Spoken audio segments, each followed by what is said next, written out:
வணக்கம். ஜவைஜெட் from Javadhu Vattiputhur power writer அப்படிங்கிற இந்த யூடியூப் சேனல் மூலமாக உங்களை மீண்டும் சந்திப்பு ரொம்ப மற்ற மகிழ்ச்சி. அத்தோடு எங்கள் சேனலை சப்ஸ்கிரைப் பண்ணுங்கள், பெல் பட்டன் அழுத்த மறந்துடாதீங்க. அத்தோடு எல்லாத்துக்கும் ஷேர் பண்ணுங்கள். அதாவது ஹிந்தி நடிகை பூனம் பாண்டே அப்படிங்கிற ஒரு நடிகை ரொம்ப அதிக படங்களில் நடிக்கலை, ஒன்றும் பப்ளிக்காக வரல. ஏன்னா நிறைய பட வாய்ப்புகள் ரொம்ப குறைவு.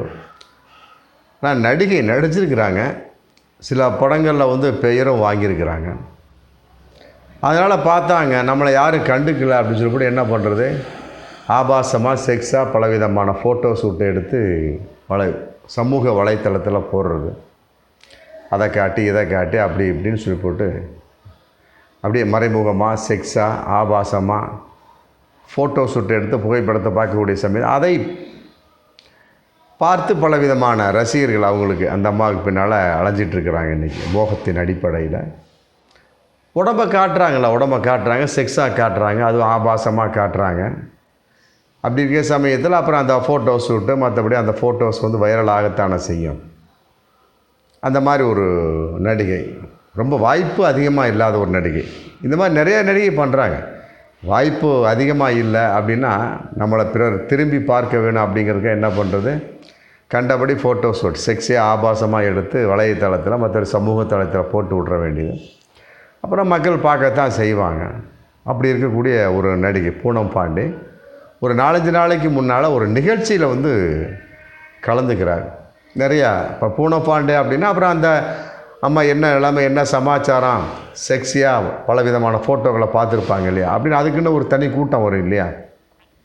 குடும்பத்தனமாக நடிச்சிருந்து மற்றபடி குடும்பத்தனமாக ஒரு விஷயம் பண்ணியிருந்தா அப்படின்னா அதுக்கு தகுந்த மாதிரி குடும்பத்தனமான மனிதர்கள் வருவாங்க. மற்றபடி அதோடு தகுந்த மாதிரி பலவிதமான வார்த்தைகள் பேசுவாங்க, பக்கத்தில் நெருங்காக நிற்பாங்க. பலவிதமாக இருந்துங்க. லக்ஷ்மி, சுஜாதா, எங்கள் காலத்துலலாம் அடுக்கிக்கிட்டே போகலாம். ரொம்ப குடும்பத்தனமான விஷயம். அப்படியே நடித்தாலுமே அதிகமாக செக்ஸாக நடிக்க மாட்டாங்க. அவங்களாம் ஒரு பப்ளிக்காக வந்தாங்கன்னா என்னம்மா சௌக்கியமாக சொல்லி போட்டு அவர்களை ஒரு 4 அடி 3 அடி தூரத்தில் நின்று பார்க்கக்கூடிய ஒரு சூழலாம் நடந்திருக்கு. ரொம்ப மரியாதையாக பார்க்கக்கூடிய ஒரு சூழலாம். சுஜாதா மேலெலாம் ரொம்ப அற்புதமான மரியாதைகள் இன்றைக்கி இருந்துகிட்ருக்கு. சில 2 சீனில் அவளோட தொடர்கதையெல்லாம் சில செக்ஸாக நடந்துக்கலாம்னா அது தேவையற்ற ஒரு விஷயம். அந்த நேரத்துக்கு கே பாலச்சந்திரனுடைய தேவை அது. மற்றபடி பெருசாலாம் அவர் அந்தம்மா நடிகை கிடையாது. இந்த பூனம் பாண்டே இந்த மாதிரிலாம் சில ஏகப்பட்ட நடிகை மாதிரிலாம் அவங்க தங்களுடைய உடம்பெல்லாம் பப்ளிக்காக காட்டி இதாண்டா எனக்கு தெரியும் அப்படிங்கிற மாதிரிலாம் காட்டி இதான் சான்ஸ்ன்னு சொல்லி போட்டு காட்டி வாய்ப்பை தேடக்கூடிய அளவுக்குலாம் அவங்களுக்கு அப்படி ஒரு தேவையெல்லாம் கிடையாது. அந்த மாதிரி ஒரு தேவை இல்லாத ஒரு நடிகையாக தான் இருந்தாங்க. இன்றைக்கி பல விதமான நடிகைகள் இருக்கிறாங்க. ஏன்னா பூனம் பாண்டே அப்படிங்கிற ஒரு ஹிந்தி நடிகைலாம் அப்படிலாம் கிடையாது. இந்த மாதிரி பல விதமான தமிழில் கூட நிறைய பேர் நடிகைலாம் இருக்கிறாங்க.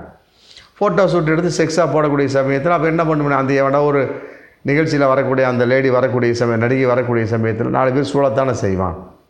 அப்படி இருக்கக்கூடிய சமயத்தில் அந்த ஒரு நிகழ்வு நடந்திருக்கு. 4 நாளைக்கு முன்னால் ஒரு நடிகை ரசிகர் செல்ஃபி எடுக்கணும் அப்படின்னு சொல்லிட்டு சொல்லியிருப்பார் போல இருக்குது.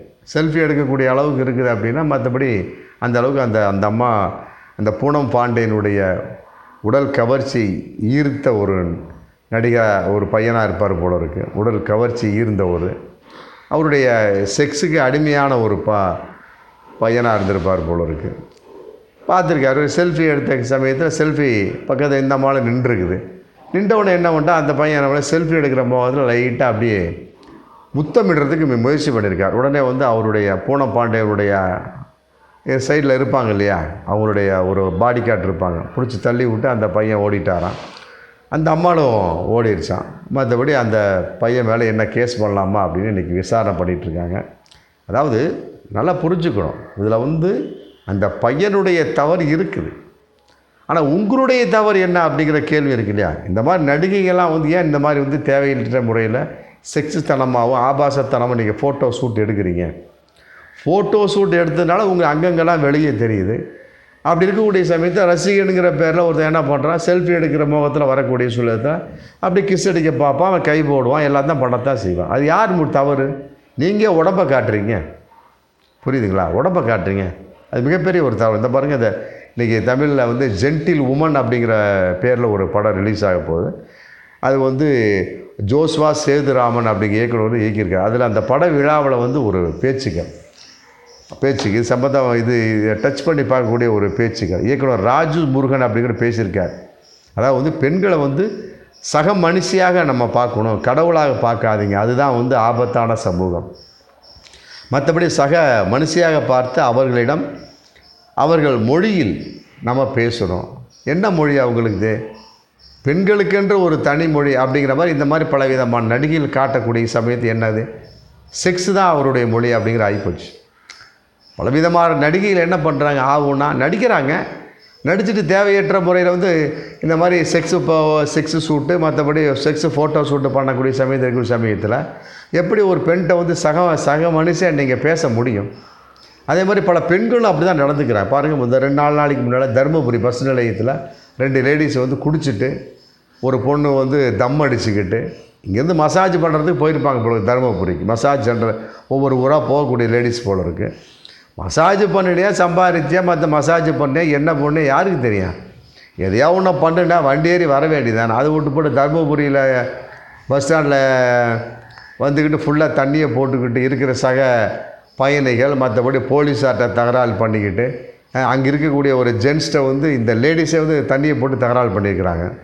பார்த்தா வந்து எண்ணூறு பொண்ணுங்க, அந்த பொண்ணுங்க 2 பேரும் இன்றைக்கி அரெஸ்ட் பண்ணி உள்ளே வச்சுருக்கிறாங்க. இத்தனைக்கு வந்து கணவனை விட்டு விலகி பிரிந்து வாழக்கூடிய 2 லேடிஸ் அவங்க தண்ணியை போட்டு இப்படி இருக்கக்கூடிய சமயத்தில் பெண்கள் வகையில் நீங்கள் எந்த ஒரு சகஜமான ஒரு போக்கில் நீங்கள் பார்ப்பீங்க? அந்த இயக்குனர் பேசியிருக்கார்.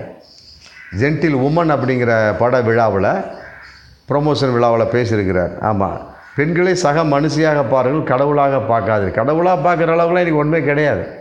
அன்றைக்கெல்லாம் வந்து பெண்கள் அப்படின்னா ஒரு மரியாதை இருந்தது, ஒரு மிகப்பெரிய அவங்க மேலே ஒரு பஞ்ச் இருந்தது, ஒரு சொன்ன மாதிரி வந்து ஒரு அன்பு இருந்தது. இன்றைக்கி அப்படிலாம் கிடையாது.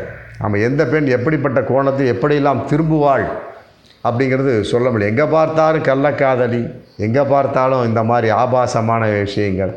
நம்ம பெண்களே தண்ணியை போட்டுக்கிட்டு போதையை போட்டுக்கிட்டு ஆடுறாங்க அப்படின்னா அப்புறம் என்ன இருக்குது? அவங்கள எப்படி மதிப்பீங்க? சொல்கிறார் அவர். சக மனுஷியாக பார்த்து அவர்களிடம் அவர்கள் மொழியில் பேச வேணுமா? அவர்கள் மொழி என்ன மொழி? இந்த மாதிரி ஆபாசமான மொழியா? அப்படி தான் கேட்க தோணுது. அது இந்த 2-3 மாதம் ரொம்ப ரொம்ப மோசம். பாருங்கள், அந்த ஒரு போன வாரம் கூட ஒரு மெரினா கடற்கரையில் ஒரு ஜென்ஸ் அண்ட் லேடிஸ் உட்காந்துருக்காங்க. ஒரு மணிக்கு போலீஸார் வர்றாங்க. ஒரு வாரம் வரத்தானே செய்வாங்க. அப்புறம் கற்பழிப்பு, கொள்ளை அப்படின்னா மட்டும் பேசுகிறீங்கள, இந்த என்ன ஆட்சி இது அப்படின்லாம் அப்புறம் பெருசாக பேசுகிறீங்கள, அப்புறம் ரோந்து வரத்தானே செய்வாங்க. வரக்கூடிய சமயத்தில் ஒரு லேடி அந்த இது ஜென்ஸு லேடிஸ் உட்காந்துருக்குறாங்க. என்னப்பா நீங்கள் புருஷன் பொண்டாட்டியான்னு கேட்டிருக்காங்க போலீஸ். அவ்வளோதான். லவ்வராக புருஷன் பொண்டாட்டியா? நீங்கள் எப்படி அப்படி கேட்கலாம்? நாங்கள் புருஷன் பொண்டாட்டி உனக்கு தெரியுமா, லவ்வர்னு உனக்கு தெரியுமா? அதெல்லாம் பேச்சு அநாகரிகமான பேச்சு. இல்லை சொல்லிடு, அக்கா தம்பின்னு சொல்லு, அண்ணன் தங்கச்சின்னு சொல்லு. எதுவுமே சொல்லாமல் போலீஸையே வந்து அநாகரிகமாக திட்டிக்கிட்டு இருந்தால் அப்புறம் என்ன தான் இருக்குது? அந்த தர்மபுரி விஷயமும் அதுதான். ஃபுல்லாக தண்ணியை போட்டு போதையை போட்டு பஸ் ஸ்டாண்டு ஃபுல்லாக ஒரே அலப்பறேன். அந்த வீடியோ எனக்கு வைரலாக போயிட்டுருக்கு. பயங்கரமான அலப்பறேன். இப்படி இருந்தது அப்படின்னா பெண்கள் நீங்கள் எந்த மொழியில் பேசுவீங்க? இல்லை, நான் கேட்குறேன், இயக்குனர் ராஜு முருகனை தூக்கி நான் கேட்குறேன், நான் பெண்களை நீங்கள் எந்த மொழியில் பேசுவீங்க? பூனம் பாண்டே போன்ற நடிகைகள்லாம் வந்து இந்த மாதிரி ஆபாசமாக படசூட்டு போட்டால் அப்புறம் கிஸ் அடிக்க தான் செய்வான், கை போடுறோம் கை போடத்தான் செய்வான். நீங்கள் ஏன் ஆபாசத்தை காட்டுறீங்க? நீங்கள் ஆபாசமாக நடந்து கொள்கிறீங்க. நீங்கள் எதுக்கு தேவையற்ற முறையில் அநாகரிகமாக நடந்துக்கிறீங்க? அநாகரிகமாக நடந்துக்க சார் என்ன ஆகுது? அவனு அநாகரிகம் நடந்து ரைட்டு, ஓகே. இதே வந்து ஒரு ஆம்பளை செஞ்சால் குற்றம் அப்படிங்க. இதே பெண் செய்கிறா. அதை பாருங்கள், அபிஷேக் பச்சன் அந்த பர்த்டே பார்ட்டியில் ஒரு லேடி வந்து அபிஷேக் பச்சன் அமிதாவுடைய பையனவே பயங்கரமாக கிஸ் அடிக்கிறான். இதே ஒரு ஆண் வந்து இப்போ ஒரு பெண்ணை கிஸ் அடிச்சிருந்தா விட்டுருவீங்களா? ஒரே ஃபோக் சொட்டம் தாட்டு போட்டு தெக்கால வடக்கால குதிப்பீங்களா? இதே சில்ஃபா செட்டி எடுத்துக்கலாம். ஒரு மேடை விழாவில் ஒரு சமயத்தில் அங்கே ஒரு ஆங்கில நடிகை வந்து முத்தமிடுறாரு. அது மிகப்பெரிய பிரச்சனையாச்சு. அதே ஒரு ஒரு பெண் வந்து ராகுல் காந்தியை முத்தமிடலையா? அதே ஒரு பெண் வந்து உங்களை நான் முத்தமிட்டு கொள்ளவான்னு சொல்லிட்டு அப்துல் கலாம்கிட்ட அனுமதி வாங்கி முத்தம் கொடுக்கலையா? இல்லை, இதெல்லாம் வந்து அன்பு. ஆம்பளை கிஸ் அடித்தா செக்ஸு, பொம்பளை கிஸ் அடித்தா அன்பா? இதெல்லாம் யார்கிட்ட காது குத்துறீங்க? இதெல்லாம் தப்பு. இதெல்லாம் பெண்கள் நிறைய தவறு செய்துக்கிட்டு இருக்காரு. அவர் ராஜு முருகன் சொன்னது ரொம்ப இது ஒரு வகையில் கரெக்டு தான். கடவுளாக பார்க்காதீர்கள். இன்னைக்கு கடவுளாக பார்க்கக்கூடிய அளவுக்கு எதுவுமே கிடையாது. ஆமாம், பெண்களெல்லாம் வந்து தெய்வீக உணர்வுகள், பெண்கள் தெய்வீகங்கள், பெண்கள்லாம் வந்து குடும்பத்தனம் அப்படிங்கிறதெல்லாம் ஒரு சூழல் போச்சு. இன்றைக்கி அப்படிலாம் கிடையவே குட்டி உடஞ்சி குட்டி செவராக போச்சு. ஆமாம், ஒன்றுமே இல்லை. ஆமாம், தண்ணி அடிக்கிற பெண்கள் அதிகமாகிட்டாங்க, தம் அடிக்கிற பெண்கள் அதிகமாகிட்டாங்க, அநாகரிகமான பெண்கள் அதிகமாகிட்டாங்க.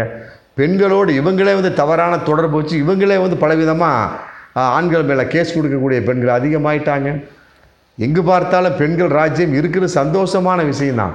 இந்த மாதிரி வந்து ஆண் மேலே தேவையற்ற முறையில் செக்ஸ் உணர்வு மற்ற ஷோ அவங்க மேலேயே பாலியல் வன்கொடுமை பாலியல் செல்லக்கூடிய அளவுக்கு பல பெண்கள் இருந்தால் அப்புறம் அவங்களை எப்படி நம்ம தெய்வீகமாக மதிக்க முடியும்? அவங்கள எப்படி மதிப்பு தர முடியும்? உண்மைதான், ராஜு முருகன் பேசுகிறது ஒரு வகைக்கு நல்ல விஷயந்தான். அதே நேரத்தில் அவர்களை சக மனுஷியாக பாருங்கிறத ஏற்றுக்க முடியல. எப்படி பார்க்குறது? அவங்கள வந்து சாதாரணமாக பார்க்குறது, செக்ஸாக பார்க்குறதா? ஜென்டில் உமன் படம் பார்த்தா தான் தெரியும்னு நினைக்கிறேன். பார்ப்போம் மீண்டும் அடுத்த வீடியோ. நன்றி.